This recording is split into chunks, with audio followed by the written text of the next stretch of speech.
Olá amigos, aqui Diário do Tirador, com mais um vídeo aí pra vocês. Meu nome é Thiago Almeida, eu sou atleta e instrutor de tiro. E no vídeo de hoje eu quero falar sobre a frase dita pelo presidente Bolsonaro durante a reunião interministerial: povo armado jamais será escravizado.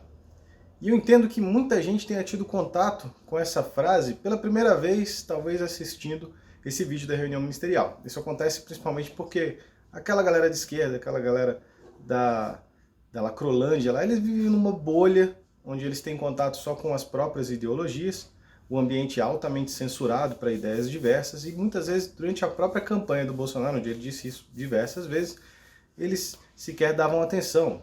Só que todo mundo foi assistir o vídeo da reunião interministerial, achando que ali teria a prova cabal do crime que finalmente derrubaria o presidente, e aí chegou lá e se debateu, talvez pela primeira vez, com essa ideia que vem lá de trás. Essa ideia foi plantada especialmente assim, em tempos mais modernos, pelos Founding Fathers americanos, pelos pais fundadores, que no momento que fundaram a Constituição americana, logo, pouco tempo depois, entenderam a importância de colocar na Constituição que o direito de ter e portar armas jamais seria infringido, uma vez que ele é necessário para a manutenção de uma nação livre. Isso está na segunda emenda da Constituição americana, foi escrito lá no Bill of Rights. Então, como a cabeça de muita gente simplesmente entrou em parafuso, eu vou me propor nesse vídeo a tentar explicar de uma forma simples e didática como que funciona esse mecanismo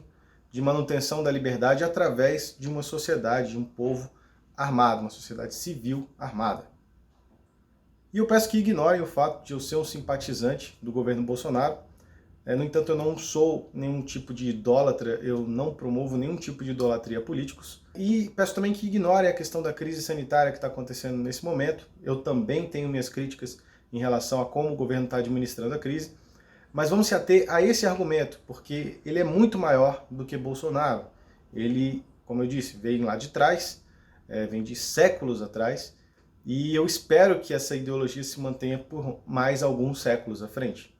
Então eu peço que se atentem aqui aos argumentos. E eu até entendo o fato de muita gente ver aquele discurso e sentir medo. Afinal de contas, o Bolsonaro então está querendo armar uma milícia privada, aquela parte do povo, os bolsonaristas, para que ele possa então ter uma guarda particular para implementar então assim a sua ditadura. E nada é mais longe da verdade. O que o Bolsonaro defende é o que os Founding Fathers americanos defendem, que é o livre acesso a armas para todos, sem distinção de credo, de raça, de cor, de religião, de opinião política.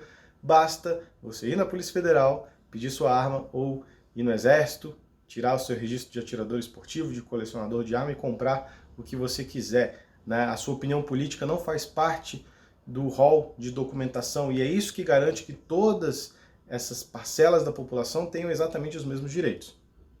E não, ao contrário do que muitos intelectuais de esquerda tentaram correr lá no Twitter para tentar emplacar a narrativa de que o Bolsonaro quer então que o pessoal se arme e enfrente o exército e a polícia, e enfrente os governadores que estão com medidas autoritárias e que vão para as ruas armados para poder derrubar o governo.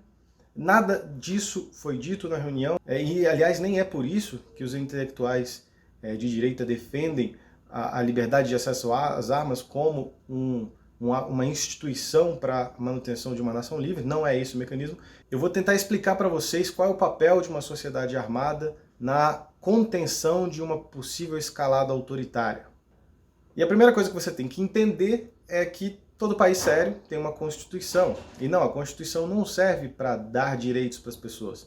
As pessoas já nascem com direitos naturais. Toda vez que uma Constituição mais à esquerda tenta colocar lá que você tem direito à educação, saúde, etc., é tudo um rabisco no pedaço de papel. Todo pobre brasileiro sabe muito bem que a educação pública e a saúde pública são uma bosta.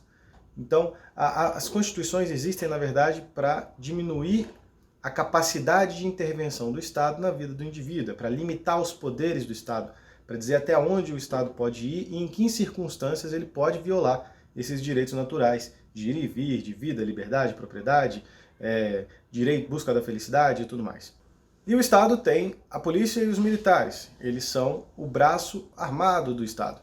São esses homens que vão chutar sua porta, vão te prender na rua, caso você resolva infringir a lei, para que você seja então processado, julgado e aí, em última instância, preso. Em tempos de normalidade, a polícia simplesmente faz o seu trabalho, ali cumprindo a lei, basicamente perseguindo aqueles que são infratores, são cidadãos infratores.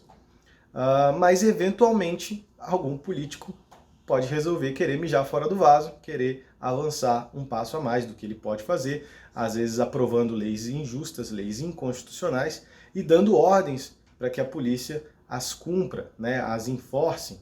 E aí o policial vai ter, então, duas opções, ou ele cumpre ou ele não cumpre. Então imagina que em algum momento um presidente ou um governador solte um decreto com uma lista de coisas que ele considera ilegal e dando poder para que a polícia entre na casa das pessoas sem mandado, cheque tudo que tem lá dentro, façam revista, busca e apreensão e tudo mais, e se encontrarem qualquer um daqueles itens considerados ilegais, ele vai prender a pessoa ali sumariamente, levar presa, prender e tudo mais, e a pessoa vai então ser considerada um criminoso grave. E essa lista aí pode ser droga, bebida alcoólica, dinheiro em espécie, ouro, joias, certos livros, artigos religiosos, objetos promíscuos considerados de cunho sexual e tudo mais. Eu coloquei esses itens porque todos eles já foram proibidos em algum momento da história. Tudo isso já foi ilegal e essa seria uma lei claramente inconstitucional, que viola direitos naturais, uma vez que os domicílios das pessoas são invioláveis, sem um mandado de busca e tudo mais. Mas um político pode muito bem escrever isso numa lei e mandar a polícia cumprir. E aí o que pode impedir então a polícia de cumprir essa ordem? Se essa ordem for claramente ilegal, inconstitucional, que muito provavelmente vai ser revista no futuro, e aqueles que a cumprirem possam ser julgados um dia por cometer esses sim, crimes contra a sociedade, o policial basicamente vai fazer um cálculo econômico. Ele vai dizer o que é mais barato, cumprir ou descumprir essa ordem.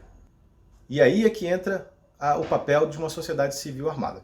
Se o povo está desarmado, é fácil cumprir essa ordem. Ele pode simplesmente chutar a porta das pessoas, fazer a revista, dar uns tapas ali em quem resistir e, enfim, cumprir a ordem, fazer o que tem que ser feito. E se a população se rebela e resolve ir para a rua, se manifestar e tudo mais, e a manifestação fica mais violenta, não é nada que alguns jatos de água, bombas de gás lacrimogêneo, algumas cacetadas não resolvam. O policial consegue cumprir a ordem ilegal e ninguém precisa morrer, não precisa ser uma coisa muito traumática, dá para fazer, fica fácil fazer. No entanto, se aquele povo tem acesso a armas, tem acesso a fuzis, tem acesso a armas de grosso calibre, uma parcela daquela sociedade que não vai aceitar aquela lei pode se organizar e oferecer uma resistência armada. Pode ser que o policial chute a porta daquele cara e seja recebido a bala. E nenhum policial quer isso. E pode ser que esse movimento se organize em uma escala que mesmo que o governo mande o exército, drones, satélites, tanques, mísseis, etc., o que vai ter no final das contas é um massacre, porque uma parcela daquela população vai preferir morrer a ver os seus direitos da sua família sendo violados dessa forma injusta, dessa forma ilegal, dessa forma inconstitucional. Então, político nenhum quer um massacre e policial nenhum, militar nenhum quer atirar contra o próprio povo. Afinal de contas, a gente não está falando ali de bandidos, de traficantes de droga, de assassinos. A gente está falando de pessoas comuns que têm suas famílias, muitas vezes os vizinhos e parentes daqueles mesmos policiais. Então, é o dono do mercadinho, é o barbeiro que ele corta o cabelo, é o cara do posto de gasolina, é o mecânico que cuida do carro dele. São pessoas comuns, organizadas, resistindo contra uma agressão injusta do Estado. E aí é que fica mais barato descumprir a ordem, simplesmente descumprir. É mais barato prender o político, já que o político está dando uma ordem ilegal, é mais barato prender o cara, ele é só um gordo covarde, e o povo adora ver político sendo preso. Foi algo muito parecido com isso que aconteceu aí em 2020, em janeiro de 2020, na Virgínia. A Virgínia é um estado americano bastante armamentista que lá em 2019 acabou elegendo um governador de esquerda e um parlamento de esquerda no estado. E a primeira coisa que eles fizeram foi passar leis de controle de armas que fariam o Brasil parecer o Texas. Então proibia quase todas as armas das pessoas, obrigando as pessoas a devolver essas armas. A posse dessas armas seriam considerados crimes gravíssimos, né? Tornariam essas pessoas felon, que é um criminoso grave nos Estados Unidos, que perde uma série de direitos. Mas aí o que a polícia fez? A polícia imediatamente se posicionou dizendo: eu não vou cumprir essa ordem. Essa lei viola a Constituição americana, nós não vamos endossar. E aí o governador falou que ia destituir do cargo todos os policiais que não endossassem aquela lei. E os policiais viraram e falaram: foda-se. E aí o governador falou que ia mandar a Guarda Nacional prender esses policiais. E a Guarda Nacional virou e falou: foda-se. E aí o que a população fez? Se armou e foi para a rua em manifestações pacíficas, só que portando suas armas, seus coletes e tudo mais, manifestações enormes. Nenhum tiro foi disparado, nem pelos manifestantes e nem pela polícia, mas mostrou ali que a população não ia aceitar aquilo, e o governador, diante da realidade de que ele não ia conseguir governar sem uma força policial, e ele não ia conseguir implementar aquela lei porque o povo iria resistir, eles voltaram atrás e todas as leis foram revogadas, e os direitos daquelas pessoas foram mantidos sem ninguém precisar morrer. E aí eu te pergunto, e se aquela população tivesse desarmada e aquela lei fosse a lista de coisas ilegais que eu falei lá atrás? Ou então se fosse só uma meia dúzia de pessoas que tivessem armas, uma minoria que poderia ser facilmente esmagada pelo governo?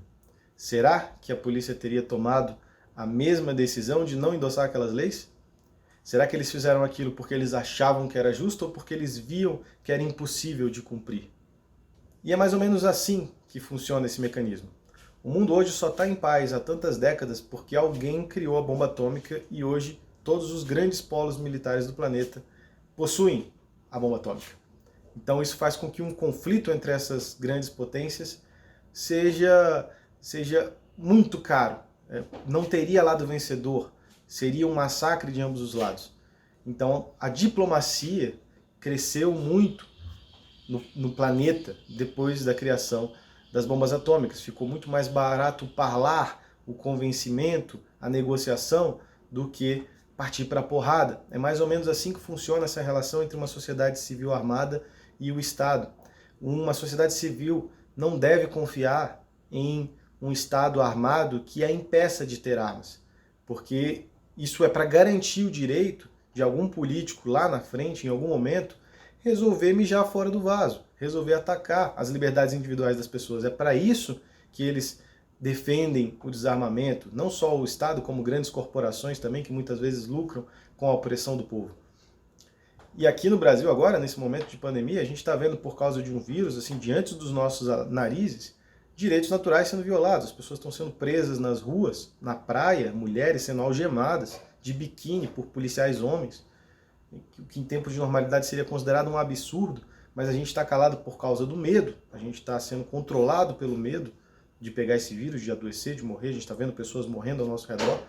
Isso faz com que a gente comece a tolerar certas invasões, e aí os governantes que se aproveitam disso começam ali a avançar um pezinho de cada vez, além dos direitos do povo, para ver até onde vai, até onde a gente aceita, até onde ele consegue ir, até onde ele consegue ganhar poder. Você acha que ninguém está se beneficiando com o fato de pequenos empresários estarem tendo suas portas de suas lojas soldadas pelo governo? As grandes empresas não estão fechadas, senhores. Só os pequenos empresários vão sentir essa crise econômica, e vai ser uma crise econômica enorme, como nunca antes. Não pense que não tem ninguém lucrando com isso. E diante desse cenário faz todo sentido um presidente que de fato defende a liberdade do povo fazer um discurso como aquele. É até histórico, eu espero que isso entre para a história e seja lembrado, porque o Brasil não tem essa cultura de manutenção das armas para a preservação da liberdade do povo. Esse mecanismo funciona nos Estados Unidos de tal forma que grandes líderes militares do passado, como eu esqueci o nome do general, vou colocar o nome dele aqui, que coordenou o ataque de Pearl Harbor, ele dizia que era impossível invadir os Estados Unidos em território americano, era impossível lutar em território americano, porque atrás de cada arbusto haveria um fuzil. E é mais ou menos assim, lá tem mais armas nas mãos do povo do que nas mãos dos militares. Isso faz com que seja muito difícil, não só para o Estado avançar contra as liberdades individuais do americano, como nações estrangeiras também. Esse é o mecanismo, é mais ou menos assim que funciona, eu espero que você tenha entendido. Ninguém está falando aí de bangalô, de enfrentar o Estado, de uma sociedade com revolvinhos, pistolinhas, espingardinhas. enfrentando tanques e exércitos e drones e aparatos tecnológicos militares. Não é assim que funciona. Se um Estado de fato resolve tiranizar a esse ponto, a sociedade não tem a menor chance. Só que não é assim que funciona. Geralmente acontece uma escalada autoritária. E é no início dessa escalada que uma sociedade armada consegue resistir. Depois que ela está desarmada, acontece igual aconteceu na Venezuela. Aconteceu um desarmamento lá para 2012, 2013. As armas foram completamente proibidas e confiscadas. E aí o governo venezuelano armou uma milícia privada. Pegou ali partidários e deu armas para eles. Só esse lado tem armas. E aí eles fazem o que eles querem com o povo. Mais ou menos assim que funciona. Então, espero que vocês tenham entendido, espero que tenham gostado desse vídeo. Se gostou, deixa um like, coloca aqui o seu comentário. Se eu falei alguma besteira, me corrige. Aqui foi o Thiago Almeida, Diário do Tirador, e até a próxima.